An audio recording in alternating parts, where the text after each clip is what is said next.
여러분 안녕하십니까? 오늘은 7월 5일 주일입니다. 이제 7월 달이 되었습니다. 하지가 지난주에 지났고 이제부터는 해가 점점 짧아집니다. 저는 해가 가장 긴 그날을 좋아하는데 여러분은 어떠십니까? 겨울이 돼서 해가 짧아지는 것은 추워서도 싫을 뿐만 아니라 해도 너무 짧아서 싫더라고요.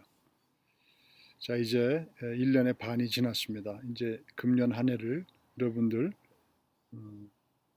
주님과 동행하면서 이 한 해를 어떻게 잘 주님의 말씀 속에서 살아갈 수 있을까? 여러분도 생각 많이 하시고 말씀 많이 읽으시고 기도 많이 하시기 바랍니다. 오늘 예배를 기도하심으로 시작하겠습니다. 아버지 하나님 감사합니다. 지난 한 주간 저희들 잘 지냈습니다. 모두 주님의 은혜입니다. 오늘도 저희가 드리는 이 예배가 주님께 영광이요 찬송이요 존귀를 드리는 그런 귀한 예배가 될 수 있도록 아버지 인도하시고 주님 말씀을 통해서 저희가 주님을 더욱더 알아가고 저희들이 주님을 향한 그 순수한 그 마음과 열정과 이 영적인 모든 은혜를 하나님의 나라 가는 그날까지 어떻게 잘 보존하면서 변질되지 않고 살아갈 수 있는가를 깨닫는 그런 귀한 시간이 될 수 있도록 역사해 주시옵소서. 감사드리오며 예수 그리스도 이름으로 기도드렸습니다. 아멘. 오늘의 말씀은 우리를 화나고 슬프게 하는 것들이란 주제입니다. 성경 본문 말씀은 마태복음 23장 25절부터 28절까지의 말씀입니다. 제가 봉독하겠습니다. 율법 학자들과 바리새파 사람들아, 위선자들아, 너희에게 화가 있다. 너희는 잔과 접시의 겉은 깨끗이 하지만 그 안은 탐욕과 방종으로 가득 채우기 때문이다. 눈먼 바리새파 사람들아, 먼저 잔 안을 깨끗이 하여라. 그리하면 그 겉도 깨끗하게 될 것이다. 율법 학자들과 바리새파 사람들아, 위선자들아, 너희에게 화가 있다. 너희는 회칠한 무덤과 같기 때문이다.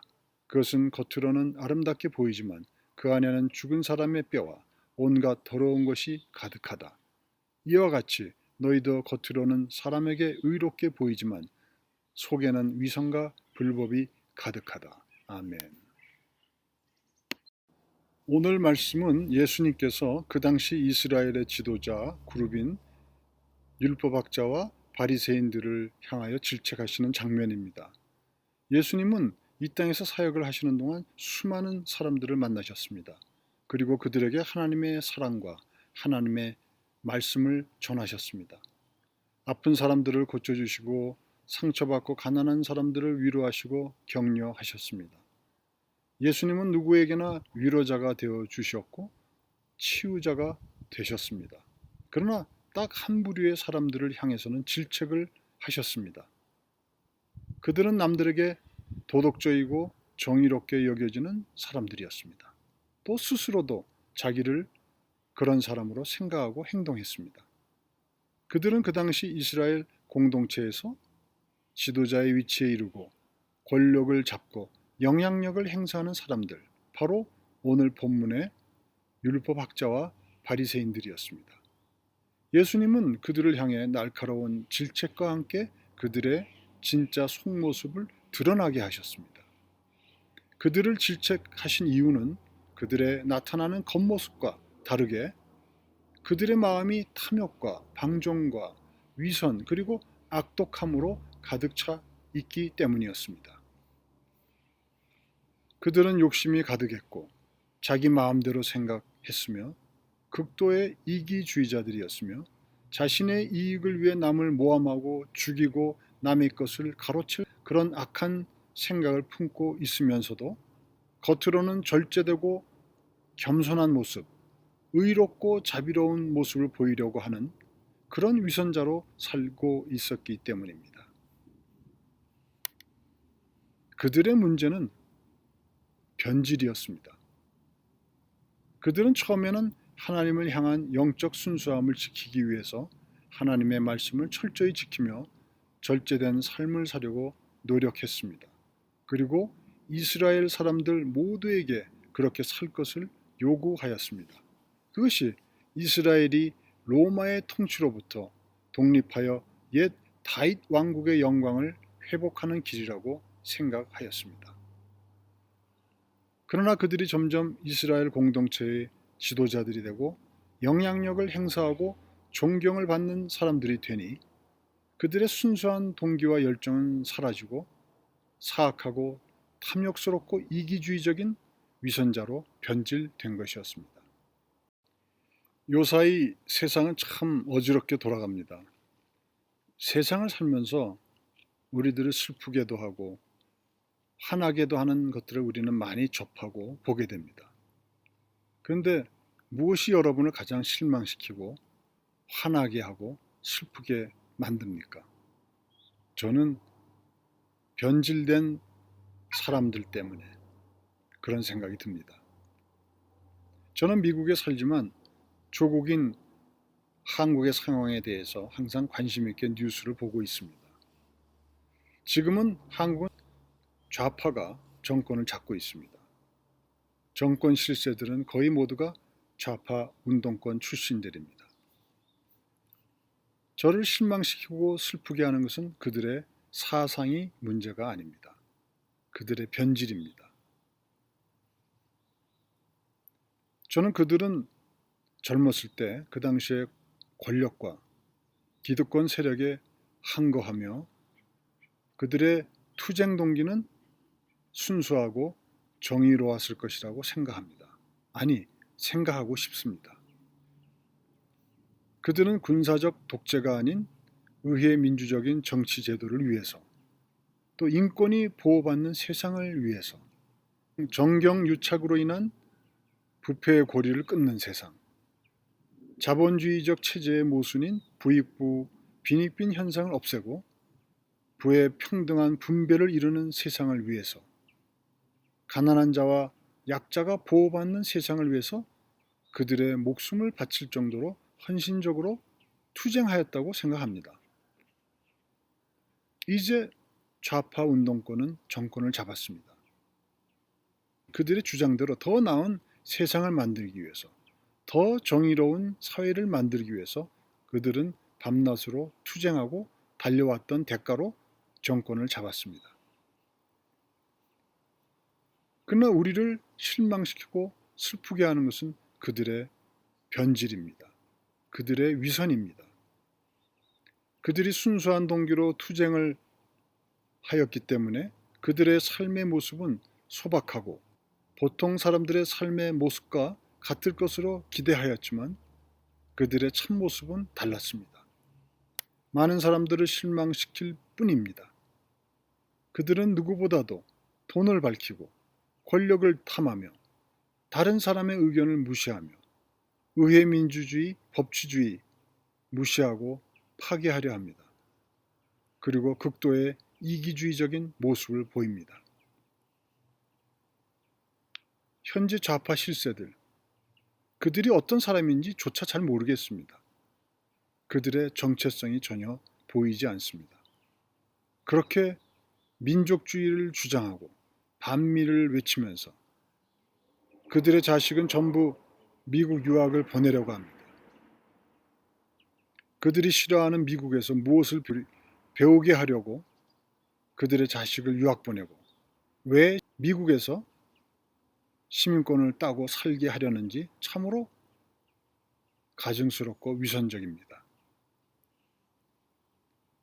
그들이 그렇게 인권과 평등과 민주주의를 위해서 투쟁하며 살아왔다고 하는데 2천만 북한 동포가 김씨 왕조의 독재하에 그렇게도 비참하게 인권을 유린당하고 살고 있는데 한 번도 북한 인권에 대한 비판을 하지 못합니다.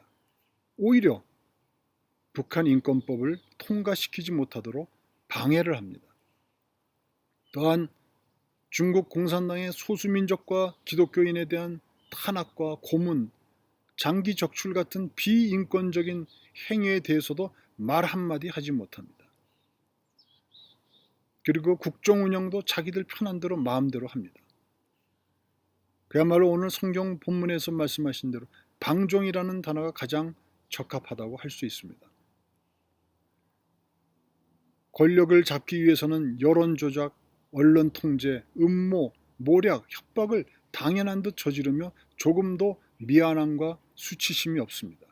그야말로 뻔뻔한 모습으로 정의로운 척, 착한 척 하고 있습니다. 사악함과 위선 그 자체라 할 수 있습니다. 예수님을 죽인 바리새인들의 모습을 어디 가서 찾을 수 있겠습니까? 바로 그들의 모습입니다. 또 다른 분야에서 우리를 실망시키고 슬프게 하는 변질이 있습니다. 그것은 교회입니다. 교회가 갖는 사회적 의미는 소금과 빛의 역할입니다. 사회가 썩어가지 않도록, 사회가 죄악의 어둠으로 빠져들지 않도록 하나님의 말씀으로 빛과 소금의 역할을 하는 것입니다. 하나님은 하나님의 사람인 목회자와 성도들을 통해서 교회를 이루어 가십니다. 교회는 하나님의 말씀인 진리와 하나님의 사람으로 이루어진 영적인 공동체입니다. 세상적인 논리가 적용되지 않으며 세속적인 가치가 적용되지 않는 공동체입니다. 그러나 지금의 교회는 세상적인 논리와 세속적인 가치가 적용되는 공동체로 변질되어 가고 있습니다. 더 크고 화려한 교회, 더 유명하고 설교 잘하는 목회자, 더 공부 많이 하고 기도 많이 하는 목회자, 더 큰 선교 활동을 한 목회자, 선교사들에게 사람들이 몰려갑니다. 그래서 목회자들은 더 큰 것, 더 좋은 것에 가치를 두고 사역을 합니다. 하나님께서 역사하셨다고 하면서 모든 것이 하나님의 것이라고 하면서 사실은 내가 한 것이고 내 것이기 때문에 내 교회를 내 자식에게 물려주어야 하고 내가 이루었기 때문에 교회 재산도 내가 지분을 가지고 행사를 해야 한다고 생각을 합니다. 하나님께서 일용할 양식을 주신다고 선포하면서 미래를 위해서 더 열심히 모으고 준비합니다. 큰 교회가 재산 문제로 싸우고 깨어집니다. 교회를 개척 성장시킨 목회자의 영향력 행사로 후임 목회자들이 제대로 목회를 할 수가 없으며 재산권이 걸려 있으므로 성도가 패를 나누어 싸우고 법정 소송까지 합니다. 어떤 이단 목회자는 자기 스스로 마치 재림 예수인 것처럼 거짓말하며 사람들을 유혹합니다. 교회를 가는 것을 마치 유명한 무당의 신통력 있는 능력을 찾아가는 것 같이 찾아가는 사람들도 있습니다.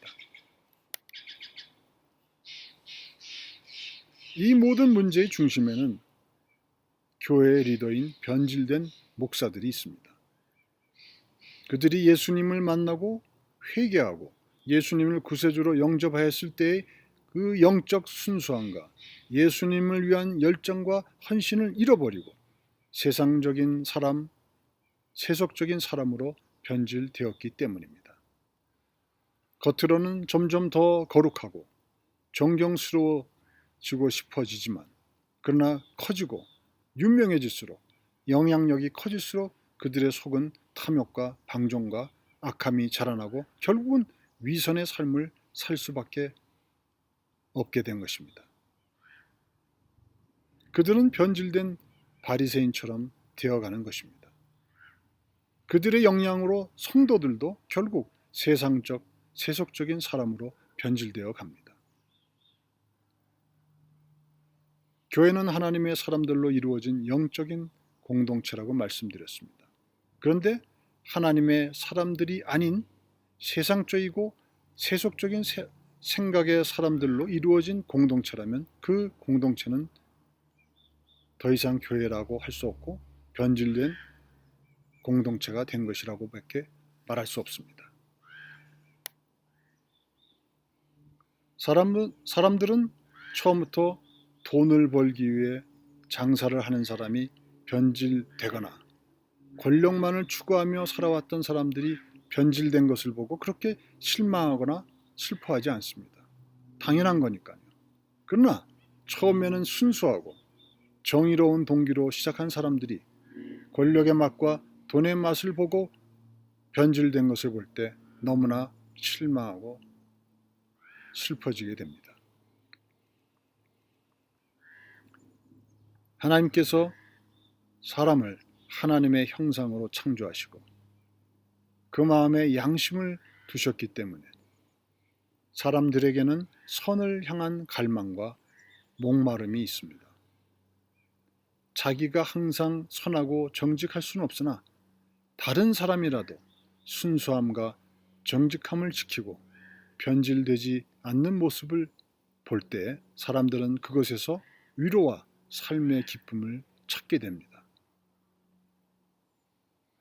변질되지 않은 그런 사람들을 볼 때 사람들은 인류에게 사람에게 희망이 있다 이렇게 생각을 하게 됩니다. 그리고 그들의 입에서 자기도 모르게 역시 하나님은 살아계시는 것 같다 이렇게 독백을 하게 됩니다.